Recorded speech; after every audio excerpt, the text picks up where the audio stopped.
Hello friends, स्वागत करता हूं एक बार फिर से आपके अपने यूट्यूब चैनल पर। फ्रेंड्स, आज के वीडियो में हम लोग बात करने जा रहे हैं बीसीईसी के द्वारा ली जाने वाली पीसीबी और पीसीएम काउंसलिंग के विषय के बारे में।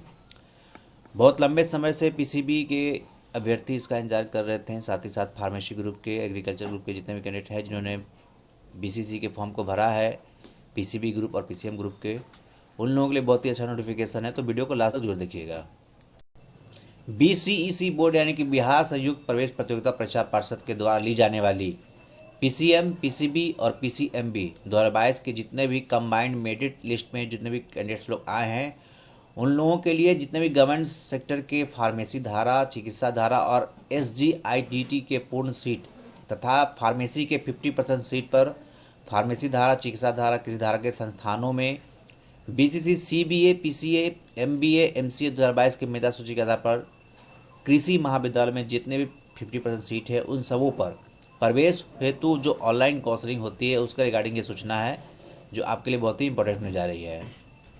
तो जितने भी कैंडिडेट हैं जिन्होंने बीसीसी 2022 से संबंधित पीसीएम, पीसीएबी और पीसीएमबी ग्रुप के फॉर्म को भरा था, उन लोगों को करना क्या है कि वे बीसीसी की वेबसाइट पर जाएंगे और ऑनलाइन काउंसलिंग पोर्टल पर जा करके PCM, PCB, PCMB, CBA, PCA, MBA, MCA group के जितने भी कैंडिडेट्स हैं वो जा करके अपना मेरिट वहाँ पे चेक करें और जा करके अपना रैंक कार्ड निकाल लें। रैंक कार्ड निकालने के बाद उनको उपलब्ध हो जाएगा कि उनका क्या रैंक है, और उसके बाद जा करके वो ऑनलाइन चॉइस फिलिंग काउंसलिंग प्रक्रिया हेतु ऑनलाइन काउंसलिंग पोर्टल पे जाएंगे जहाँ बीसीसी 2022 पे है, वहाँ पे क्लिक करेंगे और उसके बाद वहाँ पे रजिस्ट्रेशन और चॉइस को फिल करेंगे। पीसीबी ग्रुप के जितने भी कैंडिडेट्स हैं वो फार्मेसी धारा में एडमिशन ले सकते हैं। वे चाहे तो एग्रीकल्चर के कोर्सेज के कर सकते हैं, मैथ ग्रुप के हैं तो एग्रीकल्चर कर सकते हैं, साथ ही साथ बीएससी नर्सिंग के जितने भी कोर्सेज हैं वो कर सकते हैं। फिशरीज डिपार्टमेंट में बैचलर ऑफ फिशरीज साइंस कर सकते हैं। यहाँ पर हर तरह की जितने भी गवर्नमेंट कॉलेजेज हैं इससे रिगार्डिंग उसमें 50% जो सीट्स होंगे वो आपको बीसीसी के थ्रू फिल किए जाएंगे। तो इसके लिए आपको ऑनलाइन काउंसलिंग करनी होगी और ऑनलाइन काउंसलिंग की प्रक्रिया आपको बीसीसी के वेबसाइट पर मिल जाएगी। और आपको बता देता हूँ कि यहाँ पे आप अपना मेरिट जब चेक कर लेंगे, अपना जब रैंक कार्ड निकाल लेंगे, तो अपना रैंक कार्ड देखते हुए आप यहाँ पर रजिस्ट्रेशन करें और रजिस्ट्रेशन करने के बाद जितने भी गवर्नमेंट कॉलेजेज हैं बीएससी नर्सिंग के, एग्रीकल्चर के, फार्मेसी धारा के, वहाँ पे आप उसके रिगार्डिंग जो कोर्स है उसके रिगार्डिंग आप कॉलेज का चॉइस फिल कर सकते हैं। उसका एक सिलसिलेवार ढंग से आप रैंक तैयार कीजिए और अपने चॉइस के अकॉर्डिंग जो कॉलेज को फिल कीजिए। इस तरह से फिल कीजिए ताकि आपको आपके रैंक के अकॉर्डिंग आपको कॉलेज प्रोवाइड कर दिया जाए। कोई भी कैंडिडेट अपने प्रेफरेंस के अकॉर्डिंग अधिक से अधिक कॉलेज और ब्रांच का चॉइस भर सकता है। आप जितना अधिक कॉलेज और ब्रांच का चॉइस भरेंगे उतनी ज़्यादा चांसेस रहेंगी आपको कॉलेज अलॉट होने का।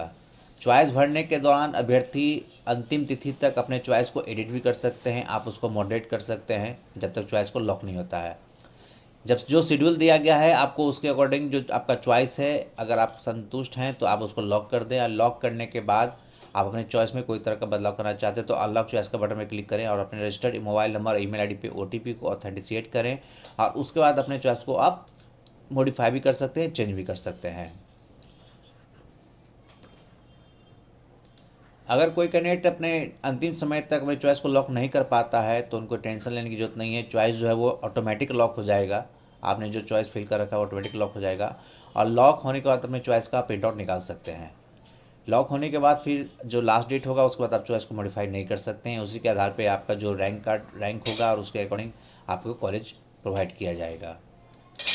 रजिस्ट्रेशन की जो प्रक्रिया है, चॉइस लॉकिंग की जो प्रक्रिया होगी, उसको अनलॉक करने की जितनी प्रक्रिया होगी वो ओटीपी ऑथेंटिकेशन के माध्यम से की जाएगी, जो आपके रजिस्टर्ड मोबाइल नंबर और ईमेल आईडी पे भेजा जाएगा। इसलिए आप अपने रजिस्टर्ड ईमेल आईडी में और मोबाइल नंबर पे किसी भी तरह का बदलाव न करें जब तक आपका पूरी तरह से काउंसलिंग कंप्लीट नहीं हो जाता है। ऑनलाइन काउंसलिंग के लिए जो रजिस्ट्रेशन होगा और चॉइस फिलिंग की जो प्रक्रिया होगी वो वन टाइम होगी। इसलिए अगर कोई अभ्यर्थी फर्स्ट राउंड में रजिस्ट्रेशन नहीं करता है तो फिर उसको सेकंड राउंड में रजिस्ट्रेशन करने का मौका नहीं मिलेगा, वो आगे कहीं भी रजिस्ट्रेशन नहीं कर सकता। इसलिए फर्स्ट राउंड में आप रजिस्ट्रेशन जरूर करें और चॉइस को जरूर फिल करें ताकि आपको सेकंड राउंड, थर्ड राउंड और मॉपअप राउंड जो भी होगी, जहाँ तक ये जाएगा काउंसलिंग प्रोसेस, वहाँ तक आपको चांसेस रहेंगे कॉलेज अलॉट होने का। तो ये ध्यान दें कि आप अगर आप फर्स्ट राउंड में चॉइस रजिस्ट्रेशन नहीं करते हैं तो उसके आगे के राउंड में आप रजिस्ट्रेशन नहीं कर पाएंगे।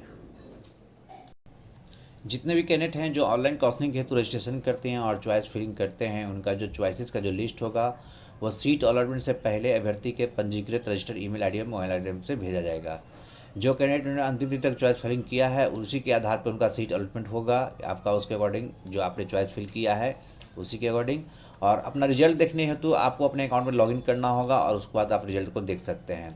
अगर कोई अभ्यर्थी कैंडिडेट अपने आवंटित कॉलेज और ब्रांच से संतुष्ट नहीं है तो प्रोविजनल अलॉटमेंट ऑर्डर डाउनलोड करने के क्रम में अगले राउंड के लिए अपग्रेडेशन हेतु अपनी इच्छा व्यक्त कर सकता है।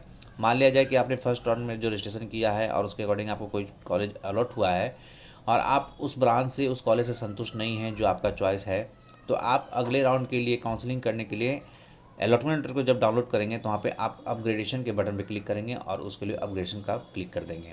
उससे होगा ये कि आगे के राउंड में हो सकता है कि आपका फिर दूसरा कॉलेज अलॉट हो, आपका दूसरा ब्रांच अलॉट हो जहाँ पे आप उससे संतुष्ट हों और अपना कॉलेज और चॉइस चेंज कर सकते हैं। जब आप अलॉटमेंट लेटर डाउनलोड करेंगे तो आपका डॉक्यूमेंट वेरिफिकेशन एडमिशन हेतु आपका जो रिपोर्टिंग नोडल सेंटर का नाम और डेट होगा वो आपको उसमें लिखा हुआ होगा, कहाँ पे आपको जा कर के रिपोर्ट करना है, कहाँ पे आपको डॉक्यूमेंट वेरिफिकेशन कराना है, उसका नाम कॉलेज का और डेट वहाँ पे मेंशन होगा आपके अलॉटमेंट लेटर में। तो आप उसको देख लें और उसको वहाँ पर से उसी अकॉर्डिंग के उस जगह पे आपको पहुँचना होगा जहाँ पे आपको जाना होगा। अगर आप किसी कारणवश उस जगह पे उस डेट पे डॉक्यूमेंट वेरिफिकेशन नहीं कराते हैं तो आपका अगला राउंड भी अयोग्य मानते हुए आपका जो सीट है वो खाली रह जाएगा और आगे की काउंसलिंग हेतु भी आप अयोग्य हो जाएंगे, यानी कि आपको आगे भी कोई मौका नहीं मिलने वाला है। इसलिए अगर आप फर्स्ट राउंड में किसी अभ्यर्थी को सीट आवंटन नहीं होता है तो वो अगले राउंड का इंतजार करेंगे। इंपॉर्टेंट डेट्स की बात समझ लेते हैं हम लोग, कब कब काउंसलिंग के डेट्स काउंसलिंग चालू होने वाला है। तो BCEC CBA PCA MBA MCA 2022 के लिए ऑनलाइन काउंसलिंग से जो इम्पोर्टेंट डेट्स हैं, सीट मैट्रिक्स पोस्टिंग जो वेबसाइट पे किया जाएगा वो 5 दिसंबर को किया जाएगा और इसके लिए जो ऑनलाइन रजिस्ट्रेशन और चॉइस फिलिंग सीट अलॉटमेंट के लिए होगी वो आप 8 दिसंबर से कर सकते हैं, यानी कि 8 दिसंबर से आप रजिस्ट्रेशन कर सकते हैं और चॉइस फिल कर सकते हैं।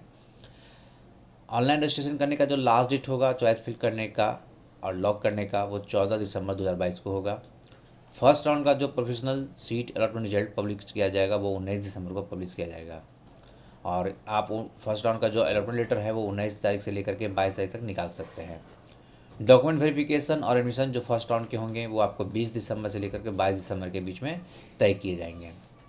उसके बाद second round provisional seat allotment result जो पब्लिक किया जाएगा वो 28 दिसंबर को पब्लिश किया जाएगा और उसके अलॉटमेंट ऑर्डर को आप 28 दिसंबर से लेकर 30 दिसंबर तक रिलीज कर सकते हैं और उसके लिए जो डॉक्यूमेंट वेरिफिकेशन और एडमिशन होगा सेकंड राउंड का वो 29 दिसंबर से लेकर 30 दिसंबर 2022 के बीच में होगा। BCC PCM PCB PCMB group यानी कि मैथ फिजिक्स केमिस्ट्री बायोलॉजी और physics chemistry math biology joint जो 2022 की जो ऑनलाइन काउंसलिंग होगी उसकी भी जो सीट मैट्रिक्स पोस्ट की जाएगी वेबसाइट पे आपको 5 दिसंबर को कॉलेज के अकॉर्डिंग और ब्रांच के अकॉर्डिंग जो सीट मैट्रिक्स होती है वो वेबसाइट पे पोस्ट की जाएगी और 8 तारीख से इसका भी रजिस्ट्रेशन आप कर सकते हैं और चॉइस फिलिंग कर सकते हैं। लास्ट डेट उसका भी 14 दिसंबर को होगा और फर्स्ट राउंड का रिजल्ट होगा वो 20 तारीख को रिजल्ट किया जाएगा। उसके बाद फर्स्ट रिजल्ट राउंड का जो रिजल्ट अलॉटमेंट लेटर होगा वो 20 तारीख से लेकर 23 तारीख तक आप डाउनलोड कर सकते हैं और वेरिफिकेशन और एडमिशन आप 21 दिसंबर से लेकर 23 दिसंबर तक करा सकते हैं। सेकंड राउंड का प्रोविजनल सीट अलॉटमेंट रिजल्ट आपको 29 दिसंबर को रिलीज किया जाएगा और उसके अलॉटमेंट लेटर को आप 29 दिसंबर से 31 दिसंबर तक डाउनलोड कर करके आप डॉक्यूमेंट वेरिफिकेशन 30 दिसंबर से लेकर 31 दिसंबर तक कर सकते हैं और एडिशन की प्रक्रिया को पूरी कर सकते हैं। तो जितने भी कैंडिडेट हैं जो डॉक्यूमेंट वेरिफिकेशन के लिए जाते हैं अपना फाइनल एडमिशन लेने के लिए उनको अपनी कॉपियाँ ले जानी होगी जो ओरिजिनल सर्टिफिकेट्स होंगे और साथ ही साथ उनके अपना एक एक सेल्फ अटेस्टेड फ़ोटो ले जाना होगा सारी कॉपी का। आप इंटरमीडिएट और उसके अकॉर्डिंग जो भी आपका जो ओरिजिनल मूल प्रवेश पत्र है, एडमिट कार्ड, मार्कशीट और उसके जो सर्टिफिकेट हैं आपको ले जाने होंगे। आपको 10th के भी एडमिट कार्ड, मार्कशीट और सर्टिफिकेट ले जाने होंगे। उसके अलावा आप BCC बोर्ड के 2022 के जो PCB PCMB ग्रुप के जो फॉर्म भरे हैं उसका जो एडमिट कार्ड है उसको आपको ले जाना होगा जिसमें आपको फ़ोटोग्राफ की 6 कॉपी ले जानी होगी। आपको अपना ओरिजिनल कास्ट सर्टिफिकेट ले जाना होगा, आपको इनकम सर्टिफिकेट ले जाने होंगे और आपका रेसिडेंस सर्टिफिकेट बिहार का ले जाना होगा। आपको कैरेक्टर सर्टिफिकेट ले जाने होंगे। ये सारे कैंडिडेट जितने भी हैं जो डॉक्यूमेंट वेरिफिकेशन के लिए डॉक्यूमेंट्स को एक बार देखने के लिए वो यहाँ पे चेकलिस्ट को डाउनलोड कर सकते हैं और BCC की वेबसाइट पे चेकलिस्ट पे दिया गया है कि कौन कौन से डॉक्यूमेंट्स हैं जो आपको वहाँ पे ले जाने जरूर होंगे। अगर आपने DQ से फॉर्म को भरा है, डिसेबल कैंडिडेट हैं तो आपको डिसेबल कैंडिडेट के भी सर्टिफिकेट्स ले जाने होंगे। आपको आधार कार्ड की कॉपी ले जानी होगी। BCC 2022 के लिए जो ऑनलाइन किया गया एप्लीकेशन फॉर्म में पार्ट ए और पार्ट बी होती है उसकी हार्ड कॉपी आपको ले जानी होगी। BCC 2022 के रैंक कार्ड्स आप प्रिंट करके रख लें, आपको उसको भी ले जाना होगा और साथ ही साथ ऑनलाइन काउंसलिंग हेतु जो आप रजिस्ट्रेशन करेंगे और जिसको जो चॉइस फिलिंग करेंगे उसकी चॉइस स्लिप को आपको ले जाना होगा। डाउनलोड किया हुआ प्रोविजनल अलॉटमेंट ऑर्डर की एक 3 पेज होनी चाहिए आपको, यानी कि 3 कॉपी होनी चाहिए प्रोविजनल अलॉटमेंट डाउनलोड लेटर की। साथ ही साथ आपके पास एक वेरिफिकेशन स्लिप जांच पर्ची होगी, उसकी 2 कॉपी ले जानी होगी। जो आप बायोमेट्रिक फॉर्म आपको BCC वेबसाइट पे डाउनलोड के लिए मिल जाएगा, जो आप वहाँ से डाउनलोड करके निकाल सकते हैं। तो कैंडिडेट ये आपके लिए बहुत ही अच्छा मौका है। बहुत दिन से आप लोग वेट कर रहे थे कि PCB ग्रुप के जितने भी फार्मेसी कॉलेजेज हैं, एग्रीकल्चर ग्रुप से और BSc नर्सिंग के कॉलेज में एडमिशन लेने के लिए जो काउंसलिंग की प्रक्रिया है BCC ने अभी तक नहीं शुरू की है, तो उनके लिए अब वक्त आ गया है कि वो काउंसलिंग करें, रजिस्ट्रेशन करें और जा करके अपना डॉक्यूमेंट वेरिफिकेशन कराएं। उम्मीद करते होंगे फ्रेंड्स कि आपको हमारी वीडियो अच्छी लगी होगी, तो ज़्यादा से ज़्यादा वीडियो को जरूर लाइक कीजिएगा और अपने फ्रेंड्स का जरूर शेयर कीजिएगा, ताकि आपके फ्रेंड्स भी इस नोटिफिकेशन को देख सकें। मिलते हैं अगले वीडियो में। Thanks for watching.